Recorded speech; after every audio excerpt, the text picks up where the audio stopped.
This is the ultimate secure shelter, hidden 2.5 meters underground.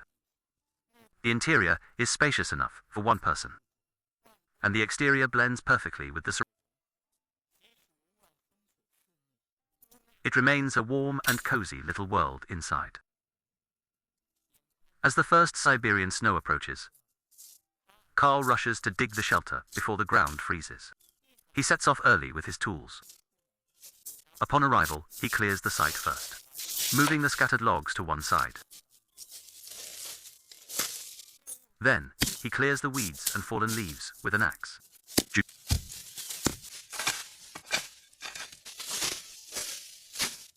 He begins digging along the marked lines. The soft soil hasn't hardened from the frost yet, so the shovel easily carves out large chunks.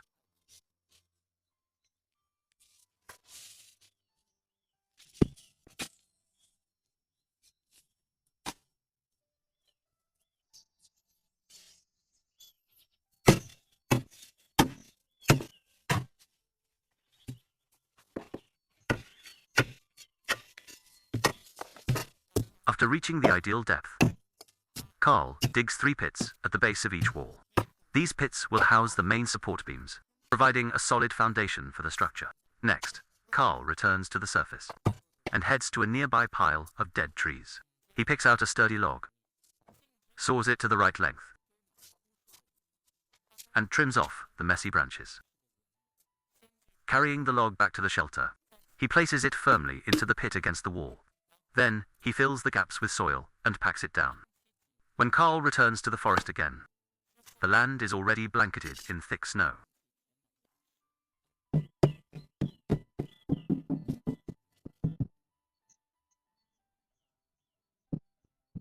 Fortunately, the digging was already completed. Now, he just needs to gather more logs. To finish the roof frame, he first carves notches into the logs, mounts them onto the wall beams, and secures them with nails. Using the center beam as a guide, he lines up the logs on both sides and nails each one firmly to the frame.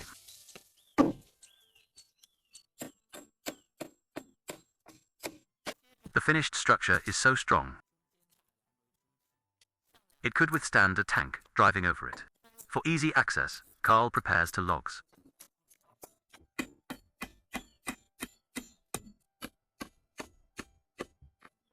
Measuring and marking them carefully, he saws notches and hammers the logs into place. The finished ladder is then placed inside. Thanks to precise measurements, it fits the shelter's depth perfectly.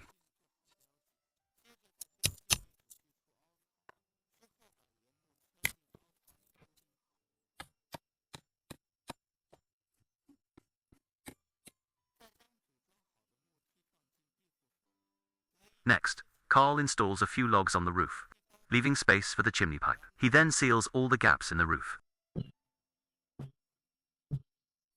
This reduces heat loss and keeps out small animals, improving both safety and comfort. Finally, he spreads a tarp over the roof, securing the edges with soil.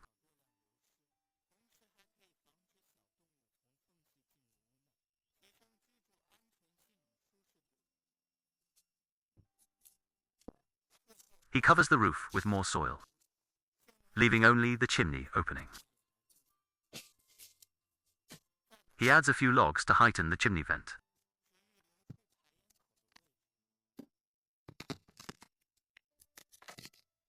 Then, he cuts the tarp at the entrance and staples it to the wooden frame. He levels one side of several logs and places them round the door to raise its height. This prevents snow from blocking the entrance. Carl then fetches a chainsaw and finds a thick trunk nearby. After debarking it, he measures and marks the trunk. He carefully saws along the lines.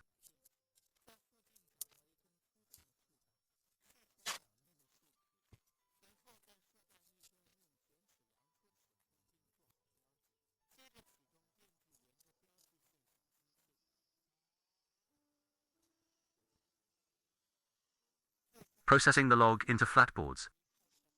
Back at the shelter, he trims the edges with an axe. and assembles them into a door. He installs the hinges and mounts the door to the frame. A layer of tarp is stapled over it for protection.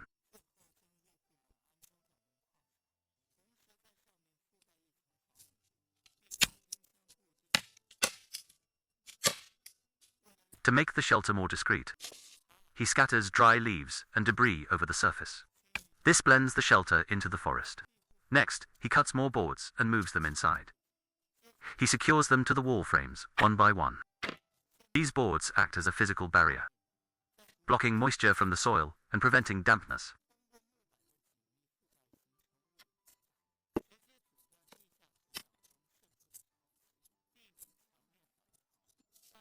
After a busy morning, Carl is starving. He takes out his portable stove and a pan. He heats the oil and fries a steak until it's golden brown and fragrant. Meanwhile, he slices some tomatoes.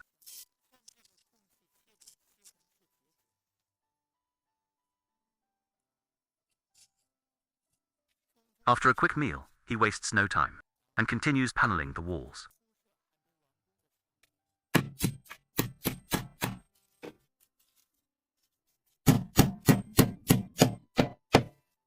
Once the walls are finished, he gathers more logs from the surface. He trims them and brings them inside for the floor. He lays several logs as a base, then places the boards on top.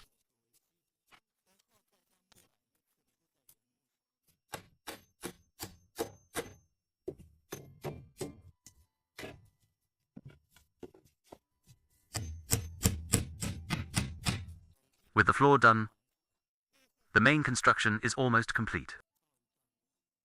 The snow continues to fall silently. A thick layer has already settled on the roof. This snow cover significantly improves the camouflage. Next, he starts on the interior amenities. A bed is the first priority. He hammers supports into the wall, lays down logs, and secures the boards.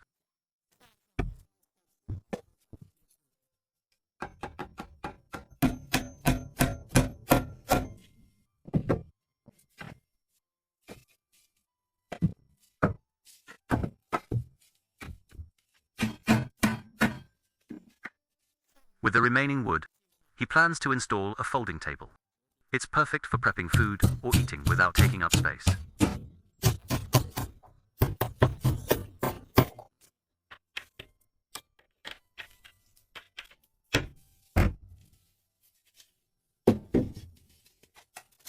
Carl then saws a vent for the fireplace. He carefully lines the area with aluminum foil.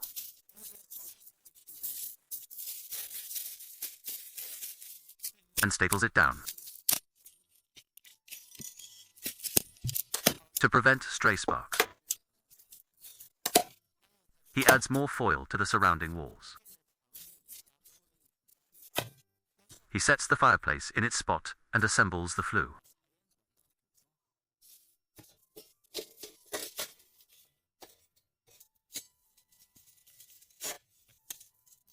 Outside, he gathers some dry logs, saws them to size, and splits them into kindling.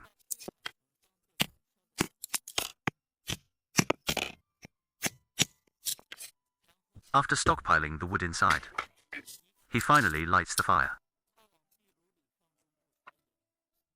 Soon, flames are roaring through the pipe, and the room begins to warm up. Carl heats a kettle of water on the stove.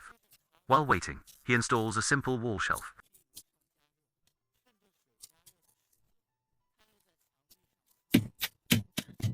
Once the water boils, he makes tea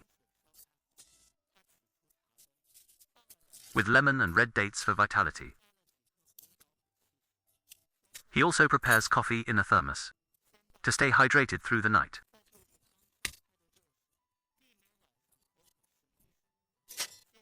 Now, it's time for dinner. He fries sausages until golden brown and adds more tomatoes to the side.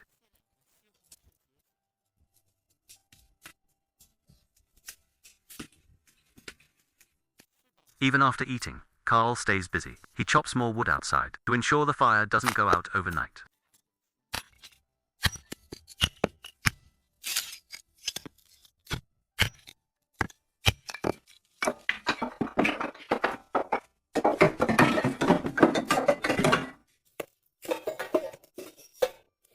After stoking the fire, he lies down, feeling the warmth of the stove.